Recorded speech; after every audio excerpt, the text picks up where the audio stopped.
Fala galera, beleza? Aqui é o Gustavo, espero que todos estejam bem.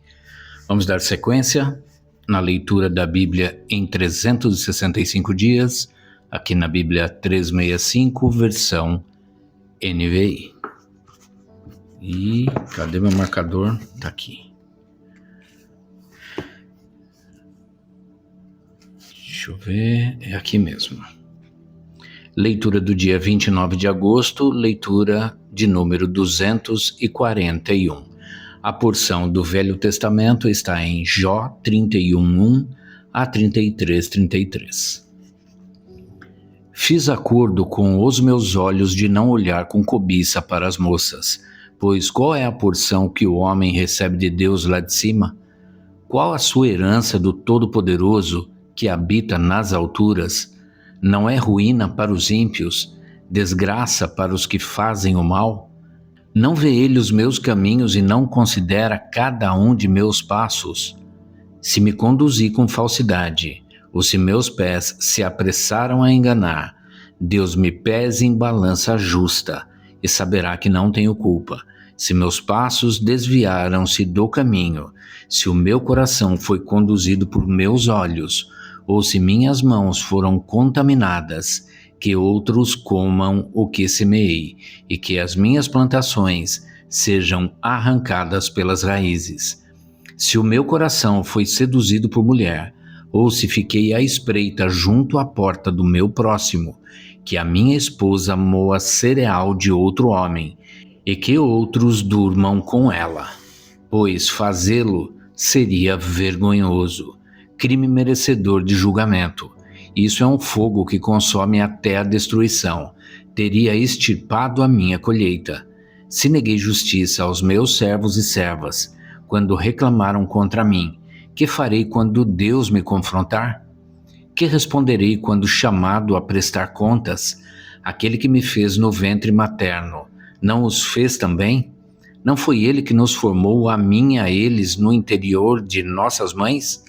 Se não atendi aos desejos do pobre, ou se fatiguei os olhos da viúva, se comi meu pão sozinho, sem compartilhá-lo com o órfão, sendo que desde a minha juventude o criei como se fosse seu pai, e desde o nascimento guiei a viúva, se vi alguém morrendo por falta de roupa, ou um necessitado sem cobertor, e o seu coração não me abençoou, porque o aqueci com a lã de minhas ovelhas, se levantei a mão contra o órfão, ciente da minha influência no tribunal, que o meu braço descaia do ombro e se quebre nas juntas, pois eu tinha medo que Deus me destruísse, e temendo o seu esplendor, não podia fazer tais coisas. Se pus no ouro a minha confiança, e disse ao ouro puro: você é a minha garantia.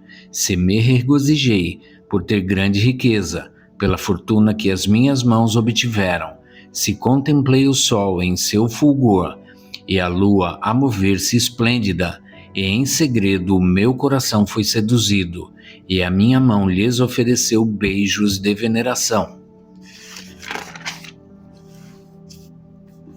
Esses também seriam pecados merecedores de condenação, pois eu teria sido infiel a Deus, que está nas alturas. Se a desgraça do meu inimigo me alegrou, ou se os problemas que teve me deram prazer, eu nunca deixei minha boca pecar, lançando maldição sobre ele. Se os que moram em minha casa nunca tivessem dito: quem não recebeu de Jó um pedaço de carne? Sendo que nenhum estrangeiro teve que passar a noite na rua, pois a minha porta sempre esteve aberta para o viajante. Se escondi o meu pecado como outros fazem, acobertando no coração a minha culpa, com tanto medo da multidão e do desprezo dos familiares, que me calei e não saía de casa. Ah, se alguém me ouvisse, agora assino a minha defesa, que o Todo-Poderoso me responda, que o meu acusador faça a denúncia por escrito, eu bem que a levaria nos ombros e a usaria como coroa. Eu lhe falaria sobre todos os meus passos. Como um príncipe, eu me aproximaria dele. Se a minha terra se queixar de mim, e todos os meus sucos chorarem, se consumi os seus produtos sem nada pagar, ou se causei desânimo aos seus ocupantes, que me venham espinhos em lugar de trigo e ervas daninhas em lugar de cevada. Aqui terminam as palavras de Jó. Então esses 3 homens pararam de responder a Jó, pois este se julgava justo, mas Eliú, filho de Baraquel, de Bus, da família de Rão, indignou-se muito contra Jó, porque este se justificava diante de Deus. Também se indignou contra os 3 amigos, pois não encontraram meios de refutar Jó, e mesmo assim o tinham condenado. Eliú tinha ficado esperando para falar a Jó, porque eles eram mais velhos que ele. Mas quando viu que os 3 não tinham mais nada a dizer, indignou-se. Então Eliú, filho de Baraquel, de Bus, falou: Eu sou jovem, vocês têm idade. Por isso tive receio e não ousei dizer a vocês o que sei. Os que têm idade é quem devem falar, pensava eu.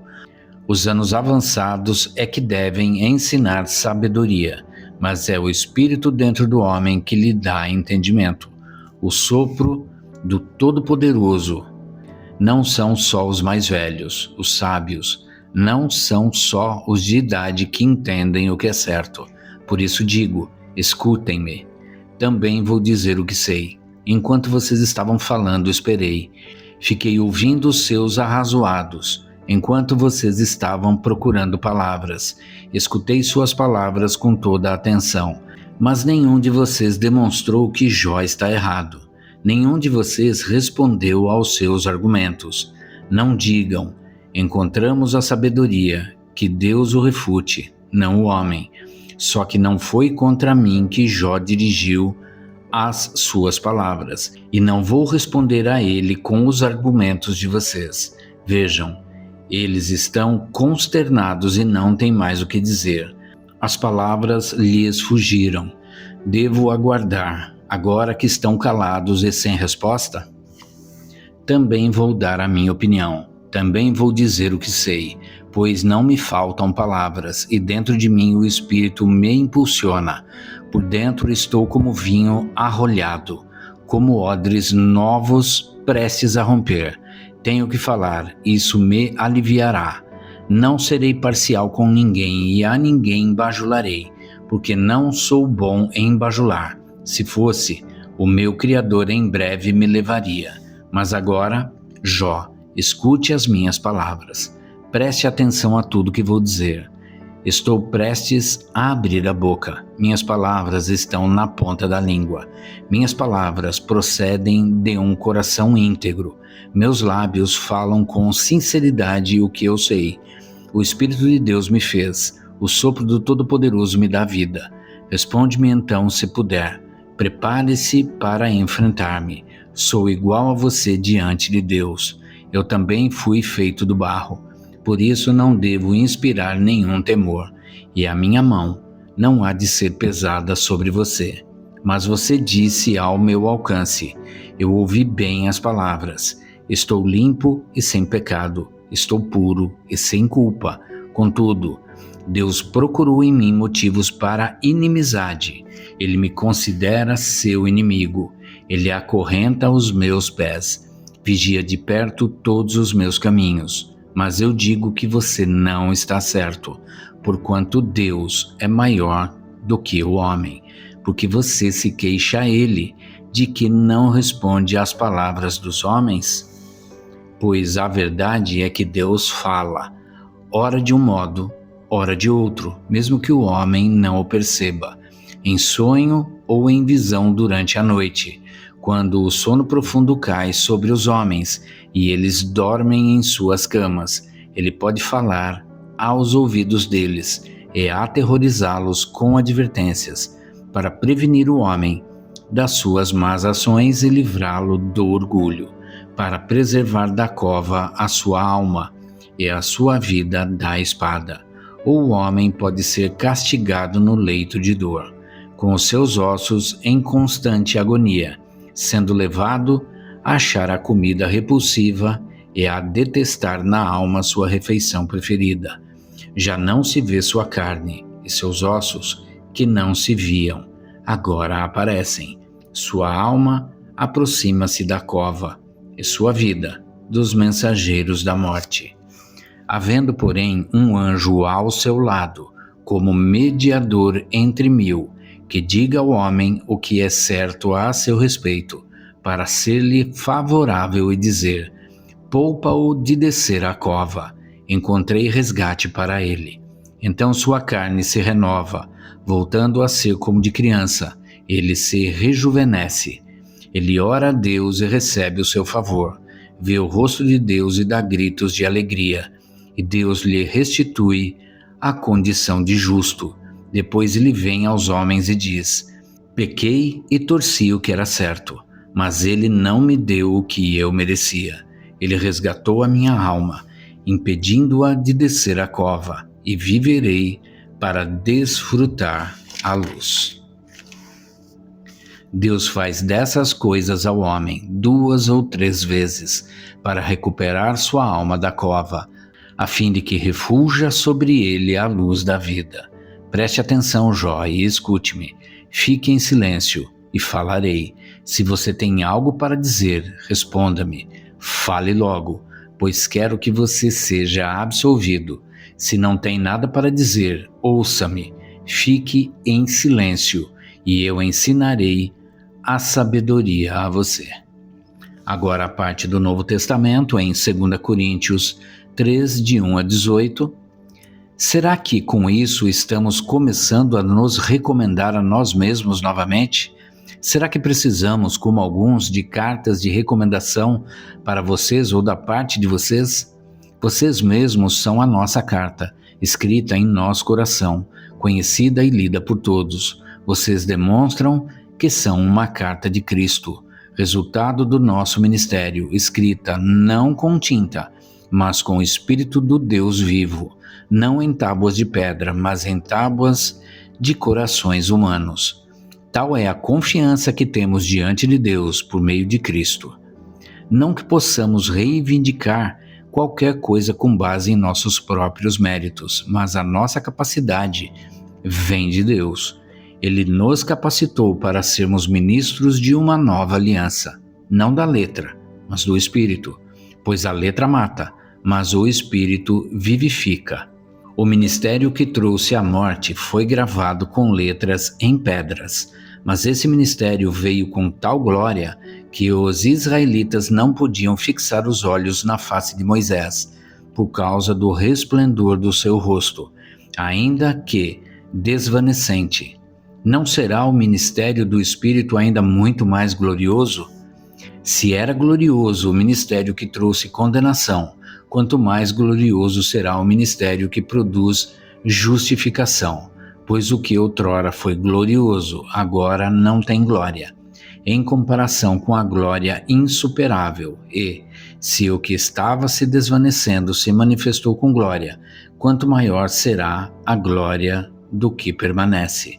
Portanto, visto que temos tal esperança, mostramos muita confiança. Não somos como Moisés, que colocava um véu sobre a face para que os israelitas não contemplassem o resplendor que se desvanecia. Na verdade, a mente deles se fechou, pois até hoje o mesmo véu permanece quando é lida a antiga aliança. Não foi retirado, porque é somente em Cristo que ele é removido.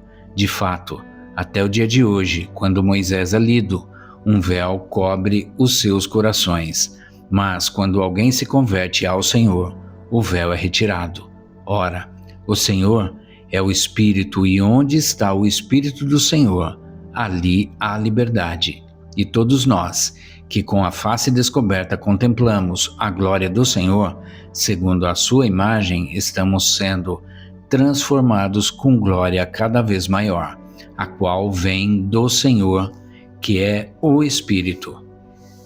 Agora a parte de Salmos 43, de 1 a 5. Faze-me justiça, ó Deus, e defende a minha causa contra um povo infiel. Livra-me dos homens traidores e perversos, pois tu, ó Deus, és a minha fortaleza. Por que me rejeitaste? Porque devo sair vagueando e pranteando, oprimido pelo inimigo? Envia a tua luz e a tua verdade. Elas me guiarão e me levarão ao teu santo monte, ao lugar onde habitas. Então irei ao altar de Deus, a Deus, a fonte da minha plena alegria. Com a harpa te louvarei, ó Deus, meu Deus. Por que você está assim tão triste, ó minha alma?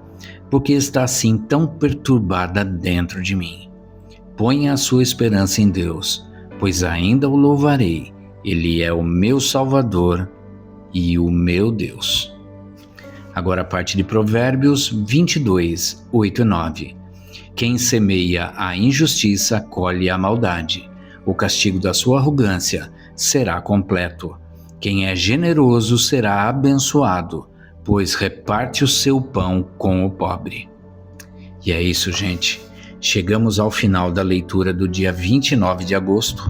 Continuo atrasado, né? Leitura do dia 241. E amanhã a gente retorna para a sequência desta leitura. Espero que todos tenham uma excelente tarde e que Deus abençoe a vida de cada um de vocês.